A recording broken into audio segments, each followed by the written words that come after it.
ito po mga kababayan, yung ating unang pag-uusapan ngayon ay patungkol po dito no kay Kiko Pangilinan at kay Risa Hontiveros. Ma'am Imelda Fernandez, hello po, and kay Ma'am Cynthia, hello po Ma'am Olive, and kay BM Vicent. So ito po mga kababayan, yung ating pag-uusapan ay patungkol dito kay Risa Hontiveros at kay Kiko Pangilinan na kung saan ay sila po ngayon ang puntirya ng mga supporter ng mga Duterte, no? Sila po ang puntirya ng mga bobo at tanga-tangang DDS.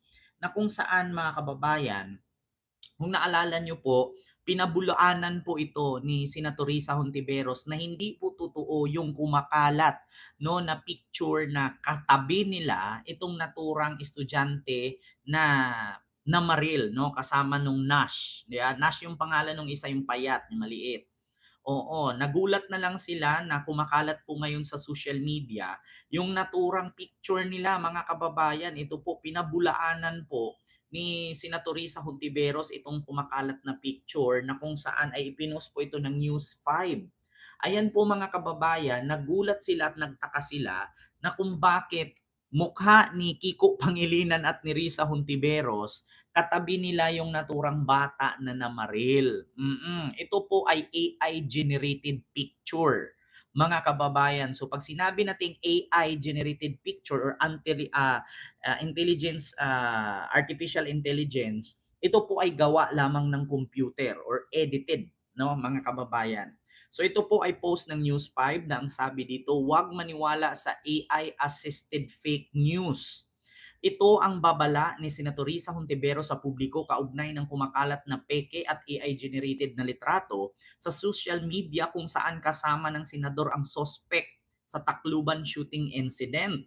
Wala tayong picture kasama ang suspect sa Tacloban school shooting, mahiya naman sila ng mga gumagamit ng trahedya para makalat ang fake news. Saad ni Hontiveros. At ang nag-post nito mga kababayan ay VP Sara Duterte supporters.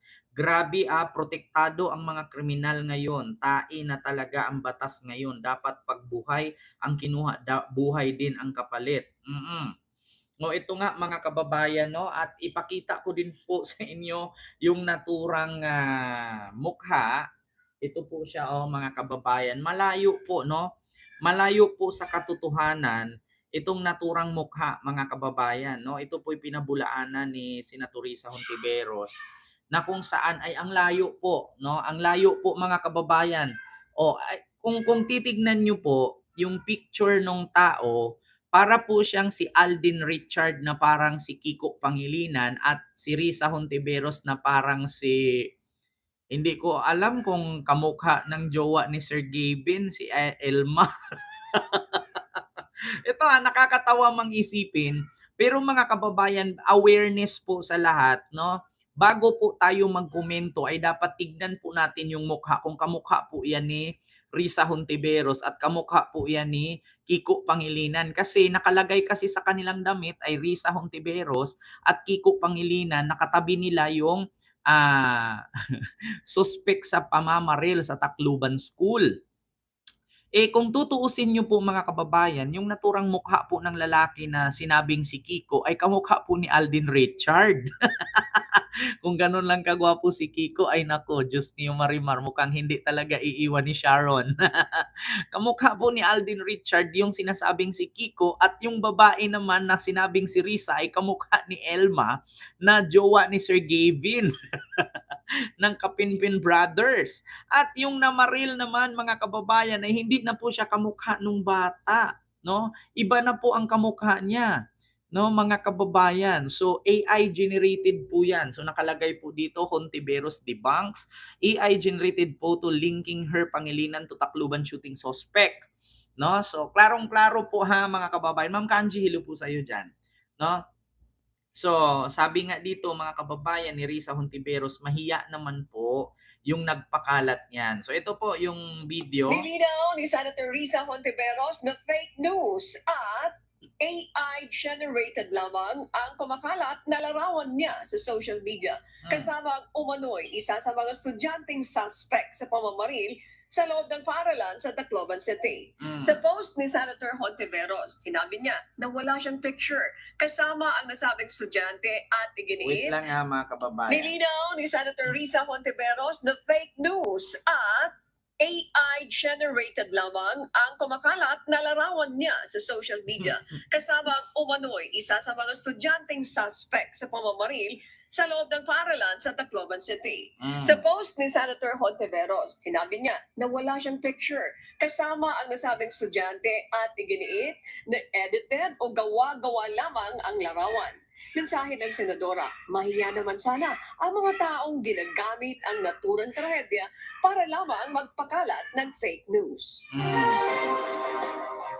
Ayun po mga kababayan, klaro po yan. Ma'am Imelda Fernandez, ano po? Go for a walk, Pangasinan. I'm on vacation now with you, Arjobs. Kasama mo si Arjobs. Ma'am Imelda Fernandez. Naku, asan yung pasalubong? Asan yung chocolate? Naku, Ma'am Imelda, nasa Philippines ka pala ngayon.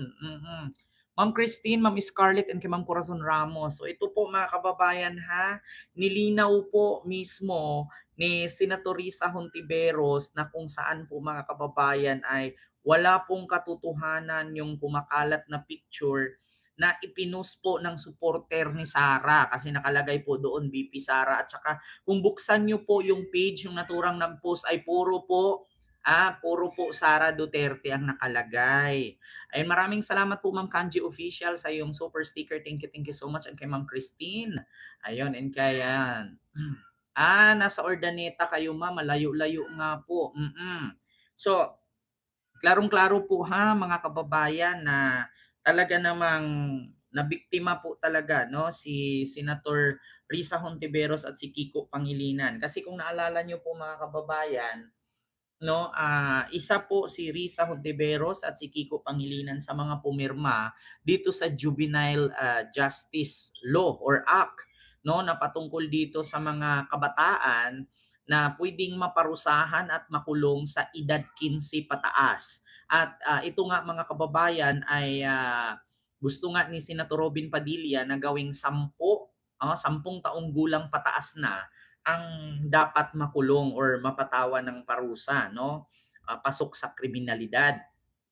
So, mga kababayan, actually para sa akin, 'di ba, dinescribe na nga natin 'yan, sinabi ko na nga sa inyo na dapat sa ganyan, wala kasi sa edad 'yan eh. Wala kasi sa edad yung paggawa ng krimen.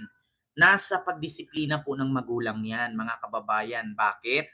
Kasi kung ang magulang magaling magdala, magulang magaling magdisiplina, hindi po 'yan sa edad eh. Wala sa edad. Kung maliit pa lang, pinalaki na nila ng may takot sa Diyos, may respeto sa kapwa, 'di ba? May hiya na itinatanim sa isip at nilagay sa kukote. Wala sa edad 'yan, nasa pagdisiplina at nasa pagdala. Kasi kung ang nanay adik, ang tatay adik, anong mangyari sa anak? Ya? Kung ang tatay basagulero, lasinggero, sabungero, babaero, ang nanay naman palingkera, chismosa, kung ano-ano, utangera, butangera. So paglaki ng anak, walang pinagkaiba. So nasa magulang po yan. Wala sa edad para mapasok sa kriminalidad.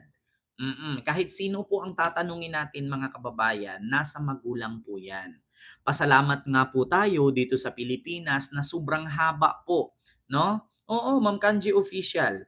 Sobrang haba po ang pagsama po ng mga anak sa magulang. Biruin nyo sa kulturang Pilipino, kahit ang magulang ugod-ugod na, kahit may apo na yung anak, may apo na sa tuhod yung magulang, ang anak ay kasama pa rin. 'Di ba? So, sa ibang bansa, remember 15 years old pataas kailangan mamuhay ka na. 15 to 20 years old kailangan may sarili ka na. Sa Pilipinas, Diyos ko, kahit mag-edad na ng 50, mag-edad ka na ng 80, nasa puder ka pa rin ng magulang. Kaya imposible naman, no? So nasa magulang po talaga 'yan, mga kababayan. Depende na 'yan sa pagdala ng magulang, depende na 'yan sa pagdidisiplina. Wala po sa edad, no, ang pagbabasihan ng kriminalidad. Ayan, comedian vlog, maraming salamat po sa pagpapalipad mo. Thank you so much po. 'Di ba? At eto na nga, mga kababayan, 'di ba? So, kawawa naman. Alam nyo itong mga ano, itong mga DDS, 'no, hindi talaga sila titigil. Alam nyo, sa totoo lang, akala siguro nila gagawa sila ng mga ganiyang fake news. Ang akala siguro nila maliligtas sila, tutulungan sila ni Sarah. Hindi kayo tutulungan ni Sarah diyan, Diyos ko naman. Unang-una, si Sarah, hindi itataya ni Sarah ang buhay niya para sa inyo. Yan si Sarah pupunta lang yan 'pag burol na. 'Pag burol na pupunta yan. Hindi niya itataya 'no, yung buhay niya kapag kayo'y nakasuhan, kapag kayo'y inaresto dahil sa pagpapakalat niyo ng fake news, wala kayong aasahan sa kanila. Pero kung patay kayo, natamaan ng lindol, baha, na nadaganan ng mabibigat na puno, trahedya, pupunta yan siya. Oo. 'Di ba, 'yun ang aasahan ninyo. Tsaka kayong mga DDS 'no, uy Diyos ko naman, huwag kayong magpa-feeling malakas. Bakit? Utot lang ninyo yung malakas. Oo, pero kung buhay ninyo, wala kayong saysay, wala kayong mga karats. 'Yun nga ang sinasabi ko sa inyo, kung part kayo ng mga, ano, jewelry, para kayong lata. Oo, wala kayong karats, wala kayong kwenta. Kahit nga isangla kayo, eh, Ma'am Nida Parson, hello po sa'yo diyan. Kahit isangla kayo, walang walang kukuha sa inyo, oo. Kahit ipatimbang nga kayo, piso lang kilo ninyo. Gano'n 'yun. 'Di ba? Oo. 'Di ba mga kababayan, oo, Course Channel, oh, mega love shoutout. So yun po yun, kaya iwasan niyo yung kakagawa ninyo ng fake news. Akala siguro nila 'pag gagawa sila, tapos take note ha, itong mga gumagawa ng fake news, nakalagay pa doon sa nag-post, "Oh, paki-follow po ng aking page." 'Di ba ang kapal ng mukha, gumawa ka na ng fake news ta's ilalagay mo pa, "Paki-follow ng aking page." Tapos minsan mga kababayan, bukod sa paki-follow ng aking page, meron pang link ng sugal. Kaya Lickers TV, mega love shoutout 'no. Meron pang link ng sugal ang naka-attach dun sa comment section, 'di ba kita niyo 'yan? Ma'am Miriam Suzuki, hello po sa diyan, ma'am.